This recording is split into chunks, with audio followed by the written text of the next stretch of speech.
You know from your own life experiences what feels best to you. So when you stumble on a thought that's fostered from a belief, and some of those beliefs go way back, and you feel discord, just stop and say, what is this discord about? And what will come to your mind, if you're in the vicinity of alignment, what will come to your mind is, the reason it feels like this is because this is an old belief. This is a belief that is fostered by a world that wants to encourage dependency for the small satisfaction that there is in being needed. What a big price you've been paying for that small satisfaction in being needed. Do you really want your children to need you, or do you want them to stand strong and just adore life, adore their life, adore you, adore their mother? In other words, don't you want that? And none of that's on the table. This is not either or. Stay and ruin their lives, or go and ruin their lives. You're not in charge of whether they have a good life or whether they don't have a good life. You're in charge of whether you do, and you teach by the clarity of your example. So if you make a decision that you're going to go, and then you go and you feel guilty, or you go and you worry about them, then what example are you offering? But if you go and you stay in alignment, and you go and you still love yourself, and you go and you still love their mother, and you go and you still love them, what example are you setting?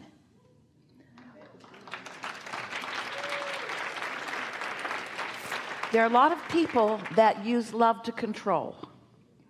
There are a lot of people that use relationships to control. And they don't really mean to do it that way. It's just sort of, they don't know what else to do.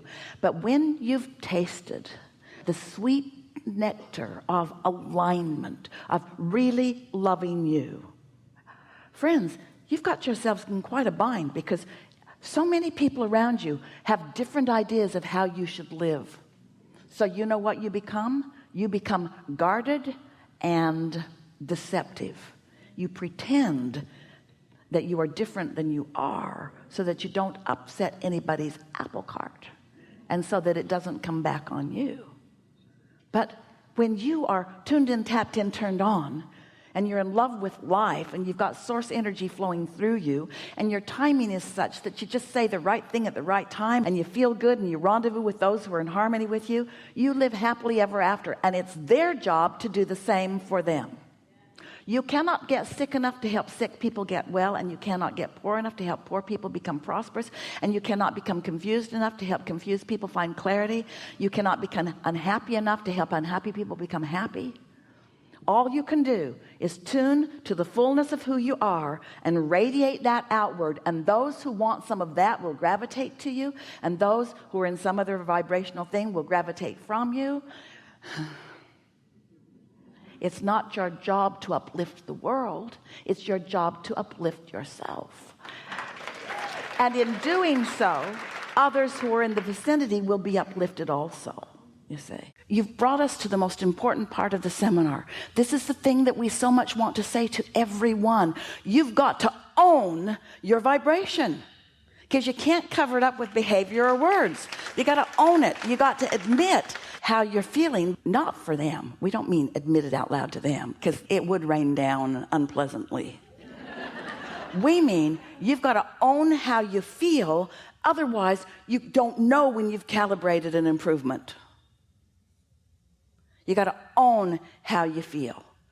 Otherwise, you don't understand what's coming back to you and why. It feels like their fault. When you have the misunderstanding that there's assertion going on and that you're being criticized unfairly and unnecessarily, then you just withdraw more and more and more and more and more and more and more until you come to this place where you said to us, I don't even know what I want. And the reason you don't know what you want is because you've been afraid to let yourself want, because you've been feeling like you're being criticized because you believe a flawed premise, which is other people can assert into your experience, and it's not true. Helpful? A little bit? So I'm being the one that's criticizing myself? Not so much that you're criticizing yourself as you're criticizing those who you think are criticizing you. You're not saying anything because you don't trust them to like you. You don't trust them to have positive thoughts about you. And you know why? Because they don't have positive thoughts about you. And you know why? Because you don't have positive thoughts about you. In other words, it's attraction, attraction, attraction, attraction, attraction. So when we say you got to own it when something comes up, you got to acknowledge how you feel. So let's take a situation. You can give us as much detail as you want. What situation has happened recently or frequently where you don't say something because you're afraid you're going to be criticized? Just give us an example. This will be helpful to everyone.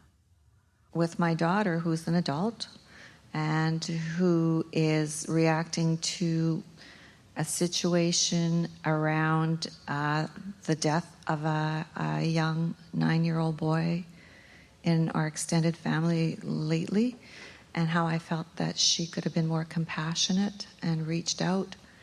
And I just was very careful how I said what I wanted to say to her. What would you have liked to have said to her?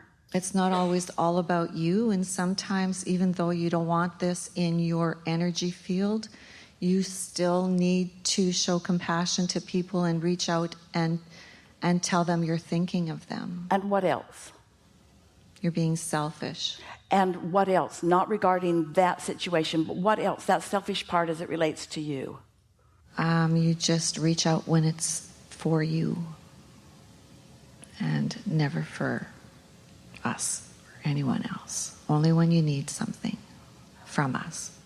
And that makes you feel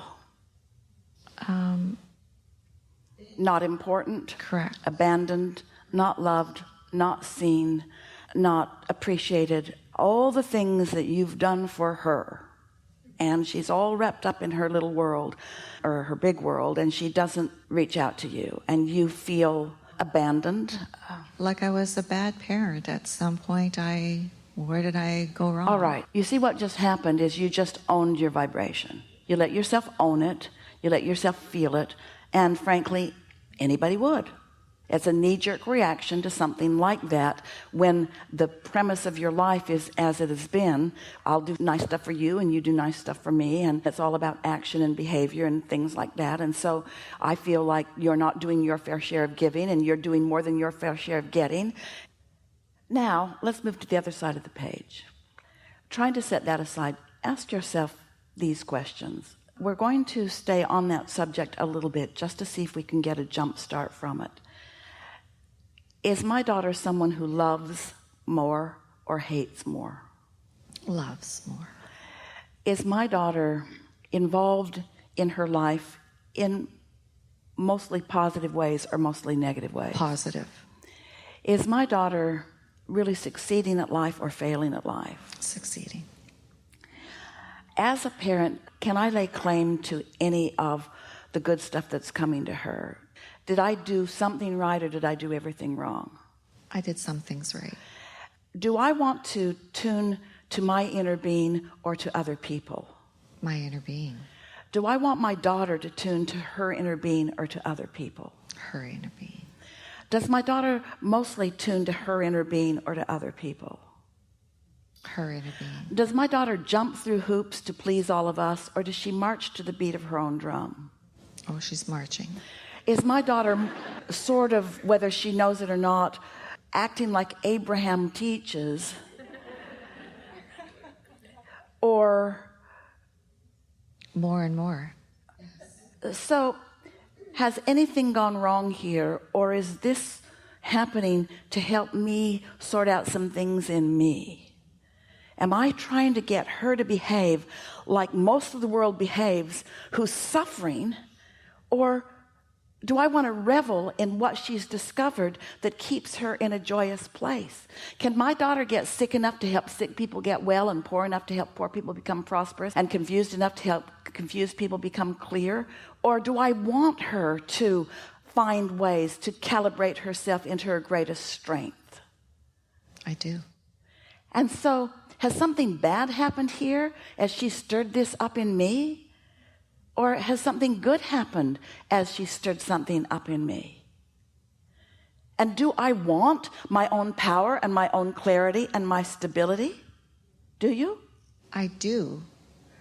But how does that work with just sometimes doing the right thing?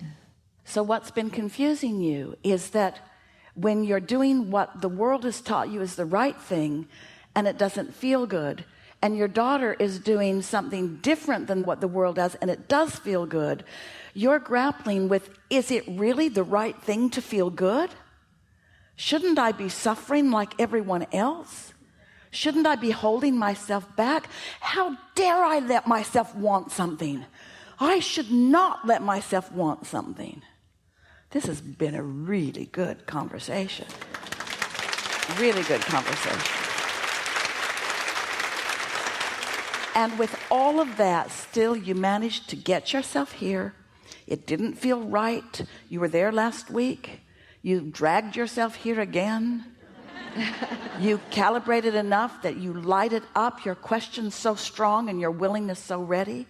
And we've had a conversation that is world changing because you've tapped into how almost everybody feels in some way, you see. And you've found a way to free yourself, to allow yourself to have more fun. You see, we're not for a moment asking you not to do all you can to uplift and help others. We're not asking you to stop with your action and not help. We just want you to get your priorities straight and understand that if you don't tune into source, you got nothing to give. If you don't tune into who you really are, you're not tuned in if you're not happy, if you're not joyful. And isn't that interesting? So this is the most wonderful conversation that we've just had, because what you just explained to us, now we can explain easily back to you. Your daughter connected with source often, and you calling her selfish for it, because so much of the world doesn't understand.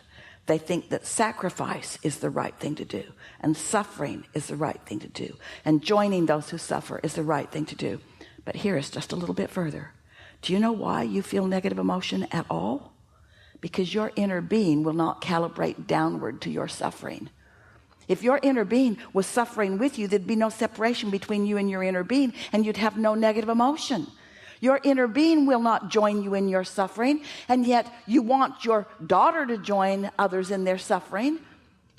You see what we're getting at? You're getting this, you see. I am. There's only one way out of this, and that's to let yourself be joyful.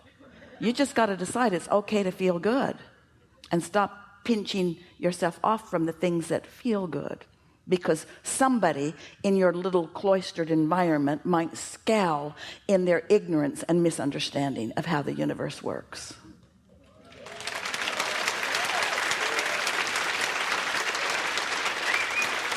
Such an interesting thing. So many people would say, I want to be rich, but they hate rich people. Contradiction going on. But what we're getting at is, you want to be happy, but when you see someone being happy, when you don't feel happy, it doesn't seem like they should feel happy. They should feel bad with you. And we say, you have trained one another pretty well. You've trained each other to calibrate to you because you throw fits and you're their boss, or you have some leverage over them, so you can train people to calibrate down. You can manipulate through behavior, and you can get a whole lot of people to calibrate down. But the babies are born, they're hard to train down. They're soaring, you see. And that's the way it's supposed to be for you, too. There's such an influx of pure positive energy always coming in. So when you put all this together, that your inner being knows what's in your vortex and is calling you to it. And when you decide for whatever reason that you're not going to go, you don't feel very good. You don't want to adapt to not feeling good, you see. You want to adapt to feeling great. It's good to feel good. It's normal to feel good. When you feel elation, you know, when goosebumps come over you, when you have a thought that feels so good, that's you calibrating to who you really are, and the whole of you having this moment together. But when you're out here on the leading ragged edge, leading bleeding edge, where you're letting the influence of others, those people are in two groups. They're either under the influence of source or they're under the influence of something else. What group do you want to be part of? As you calibrate yourself and meditate yourself and positive aspect yourself, because you care about feeling good. You care about feeling good. You want to feel good. You sat here and said, I don't know what I want. You want to feel good. You want to feel good so much that you've done everything in your power to manipulate yourself into feeling good, and it just doesn't work that way, you see. Yeah. Nice to know, isn't it? So now what are you going to do about it? What are you going to do? Good question. Well, we know one thing for sure. Next time your daughter is selfishly happy, you'll be more likely to revel than criticize. You're going to be different next time in that. You're going to understand more clearly. And that's probably enough. Yeah, really good, really good, really good.